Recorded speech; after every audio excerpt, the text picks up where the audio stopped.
ساجد ہیں، ساجد جاوید ہیں، آصف کیانی ہے، حافظ سہیل ہیں، تو یہ سارے لوگ ان کے ساتھ موجود ہیں۔ وہاں پر ایشو آ رہا ہے صداقت علی عباسی کو۔ صداقت علی عباسی صاحب سمجھتے ہیں کہ ظاہر ہے وہ ایم این اے رہے ہیں پورے حلقے کے، تو ان کو وہاں پر ویلکم کیا جانا چاہیے، کسی بھی جلسے میں ان کو بلایا نہیں جاتا۔ ابھی تک بہت سی چیزیں، اب ایک اور چیز جو آ رہی ہے وہ یہ آ رہی ہے کہ ان کی تصاویر بھی لوگ لگانا پسند نہیں کر پا رہے۔ یہ کیا وجہ ہے، یہ تو ظاہر صداقت عباسی صاحب خود ہی بتائیں گے، لیکن لوگوں کا کہنا یہ ہے کہ انہوں نے ہر حلقے میں مری ہو، کوٹلی ستیاں ہو، کہوٹا ہو یا کلر ہو، انہوں نے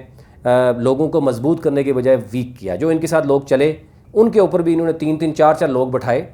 کوٹلی ستیاں میں بات کی جائے، وہاں پر ایون انہوں نے تنظیم سازی نہیں کی، اور مری اپنے پاس رکھ کے کوٹلی ستیاں کو میجر صاحب کے حوالے کر کے، اسی طریقے سے کوٹا اور کلر میں بھی انہوں نے جو ہے وہ اپنے یعنی ایک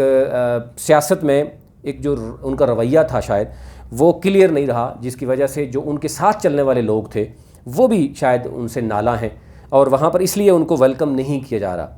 اور وہ کوشش کر رہے ہیں ابھی بھی کہ جناب ان کو اس حلقے کی یعنی PP7 کا ان کو انچارج بنایا جائے، کمپین انچارج بنایا جائے، لیکن یہ بھی ساتھ ان کا گلہ ہے کہ ان کو وہاں کے جو لوکل لیڈرشپ ہے وہ ان کو ویلکم نہیں کرتی، جلسوں میں نہیں بلا رہی، تو اس کے لیے بھی کہا جائے۔ اب سنڈے کو بھی ایک یعنی کمنگ یہ 2-3 دن کے بعد نڑ میں ایک میٹنگ رکھی گئی ہے، وہاں پہ شاہد حقان عباسی نے رکھی ہے۔ کچھ تصاویر ہیں وہ آپ سے شیئر کریں گے کہ وہ شاید اس قدر نہیں ہو سکی یا کیا وجہ ہے، لیکن اب تحریک انصاف کی ہوگی تو علم ہوگا، دونوں کو کمپیئر کر کے اندازہ کیا جا سکتا ہے کہ میٹنگ کیا کارنر میٹنگ تھی، اور اگر PTI بھی وہاں پہ پاور شو کرے گی تو پھر کیا نظر آئے گا۔ لیکن جو بھی ہے ابھی کانٹے دار مقابلہ ایکسپیکٹ کیا جا رہا ہے دونوں طرف سے۔ اب مٹور میں ظہیر الاسلام جو ہیں انہوں نے ظاہر ہے سریعام کہا کہ وہ PTI کو سپورٹ کریں گے۔ اسی طریقے سے جو بریگیڈیئر ریٹائرڈ ہیں ارشد الحق، وہ بھی ہیں، راشد الحق ہیں، ارشد الحق ہیں شاید، اور اسے سردار الیاس ہیں، 2 دفعہ وہ بھی ناظم رہے ہیں، وہ بھی PTI کو سپورٹ کر رہے ہیں۔ تو یہ تو ہے کہ اچھی خاصی اسٹرینتھ PTI میں موجود ہے، اور نون لیگ کا بھی ووٹ بینک موجود ہے۔ یہ اوورآل روایتی طور پر اگر ہم دیکھیں تو یہ پورا پٹھوار جو ہے وہ نون لیگ کا گڑھ رہا ہے، لیکن گزشتہ 2018 یا اس سے پہلے ہم دیکھ رہے ہیں کہ آہستہ سا PTI نے یہاں پہ بڑا ٹف ٹائم دیا۔ اس سے پہلے پیپلز پارٹی رہی ہے، لیکن پیپلز پارٹی نے سروائیو شاید زیادہ دیر تک نہیں کیا۔ پنجاب میں کہیں بھی اگر آپ دیکھیں گے تو PTI کا مقابلہ ہوگا وہ نون لیگ سے ہے اور PDM سے ہے، یا پیپلز پارٹی یا PDM سے ہے۔ اوورآل 20 حلقوں کی بات کروں تو یہ اوورآل صورتحال ہے۔ اچھا حلقے کا میں اوورآل بتاؤں تو سب سے اس وقت جتنے بھی ضمنی الیکشن ہو رہے ہیں 20، سب سے زیادہ ووٹ بینک بھی PP7 کا ہے،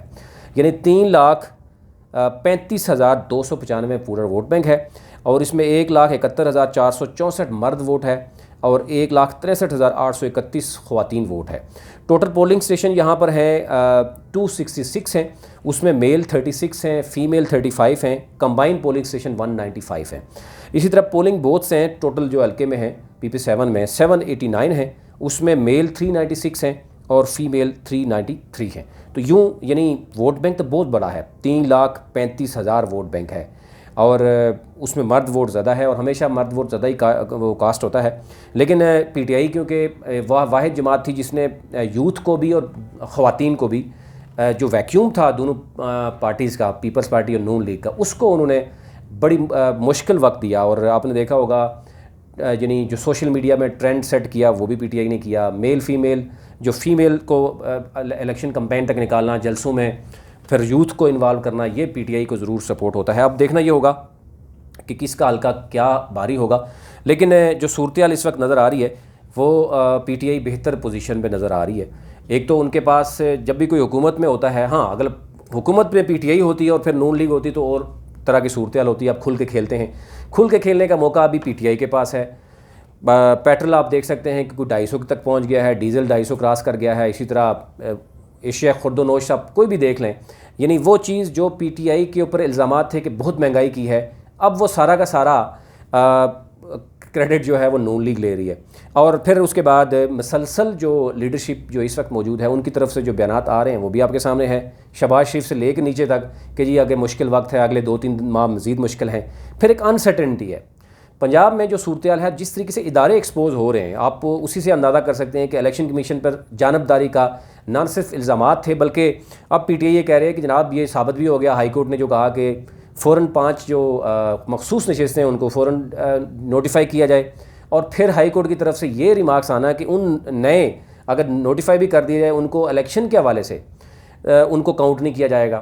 تو اس پر بھی سوال اٹھ رہے ہیں۔ اب پی ٹی آئی کا یہ کہنا ہے کہ ہم اس معاملے میں شاید سپریم کورٹ جائیں گے۔ تو یعنی پنجاب میں جو گزشتہ 3 ماہ ہو گئے ہیں، 4 ماہ ہو گئے ہیں، انسرٹنٹی مزید بڑھتی ہوئی نظر آ رہی ہے، اور یہ انسرٹنٹی 17 جولائی تک رہے گی۔ اس کے بعد کیا صورتحال ہوتی ہے یہ بھی کچھ بھی کہنا قبل از وقت ہے، لیکن اگر پنجاب یعنی سب سے بڑا صوبہ اگر وہ انسرٹنٹی وہاں پہ رہے گی جس میں 12 کروڑ آبادی ہے، اور اگر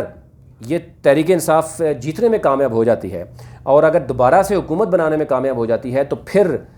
یہ کہا جا رہا ہے کہ شہباز شریف کہاں جائیں گے۔ اگر پنجاب پی ٹی آئی کے حوالے ہوگا، کے پی کے ساتھ بھی پی ٹی آئی کے حوالے ہے، تو پھر شہباز شریف اسلام آباد سے نکل کے کہاں جائیں گے؟ سندھ میں پیپلز پارٹی کی حکومت ہے، بلوچستان میں صورتحال آپ کے سامنے ہے، اسی طرح گلگت بلتستان اور آزاد کشمیر میں پی ٹی آئی کی حکومت ابھی تک برقرار ہے۔ تو یوں ایک بڑا جو اس وقت پریشر ہے وہ نون لیگ پر موجود ہے، اور دوسری طرف سے ایم کیو ایم جو ہے مسلسل نون لیگ کو ٹف ٹائم دے رہی ہے، کیونکہ پیپلز پارٹی نے جو ان ایم کیو ایم کے ساتھ معاہدے کیے تھے وہ پورے نہیں کیے۔ تو یوں آپ پورا دیکھیں انسرٹنٹی وفاق سے لے کر، لیکن سب سے بڑے صوبے میں انسرٹنٹی کا نقصان جو ہے اس ملک کے لیے ہوا ہے۔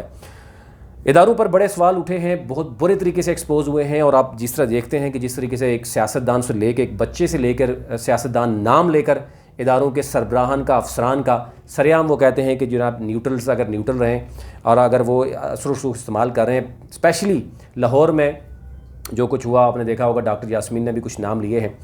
لیکن اب یہ کہا جا رہا ہے کہ کیونکہ یہ بہت بڑا چیلنج ہوگا نون لیگ کے لیے، پی ڈی ایم کے لیے، اسٹیبلشمنٹ کے لیے جو ان کو لے کے آئی ہے، اگر وہ ان کو اکثریت نہ دلوا سکی اور حمزہ شہباز کو مزید کو 4 5 6 ماہ تک نہ چلا سکی، تو ڈیفینیٹلی پھر یہ سوال تو سب پہ اٹھیں گے۔ پی ڈی ایم کی پوری ٹیم ہے، اسٹیبلشمنٹ ہے، تو یوں جوڑ توڑ جو ہو رہا ہے، یہ جو باتیں ہو رہی ہیں، جو کام ہو رہا ہے، تو وہ کہا جا رہا ہے کہ اسٹیبلشمنٹ اپنا رول ضرور پلے کرے گی، لیکن اگر وہ پلے کرے گی، پی ٹی آئی اس میں کیا رد عمل دے رہی ہے، تو یہ ایک ابھی تک جو صورتحال ہے،